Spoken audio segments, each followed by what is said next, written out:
सम्माननीय सभामुख महोदय, मलाई आज गहिरोसँग महसुस भयो।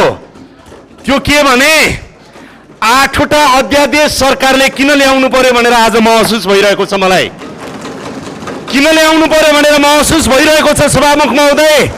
संसद यसै गरी चलेर विगत 10 वर्षदेखि हामीले 72 सालमा बनेको संविधानपछि जति ऐन र कानुनहरू संसदले बनाउनु पर्थ्यो त्यो कानुन किन बन्न सकेन भनेर यो तमासाले देखाइरहेको छ।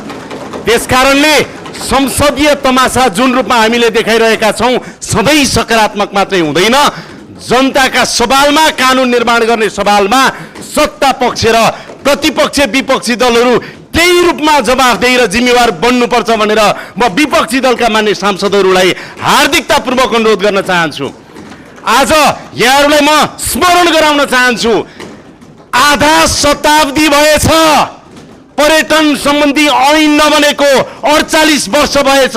48 वर्षदेखि बन्न नसकेको ऐन हामी बनाउने प्रक्रियामा अगाडि बढिराख्दाखेरि तपाईँ एउटा प्रधानमन्त्री उपस्थित हुने या नहुने कुराले आधा शताब्दीदेखि बन्न नसकेको तपाईको यो ऐन बनाउने प्रक्रियालाई तपाईले हल्काउन मिल्छ?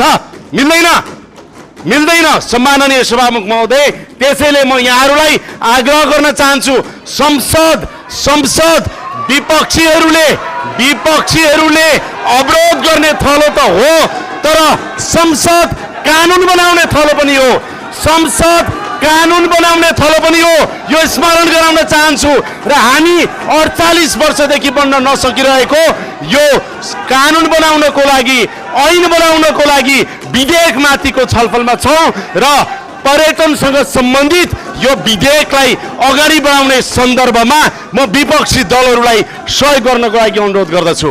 सम्माननीय सभामुख महोदय, म भन्न चाहन्छु, खास गरेर यो विधेयक अगाडि बढिराख्दाखेरि पर्यटनका प्रकार, गन्तव्य, त्यस्तै गरेर पर्वतारोहणका कुरा र त्यस्तै गरेर यहाँहरूलाई म आग्रह गर्न चाहन्छु, क्यासिनो सम्बन्धी कयौं कुराहरू छन्, यसलाई संसदमा मात्रै नभएर गम्भीर रूपमा समिति र उपसमिति मार्फत लगेर गहिरो अध्ययन गरियोस् भन्ने पनि म अनुरोध गर्न चाहन्छु।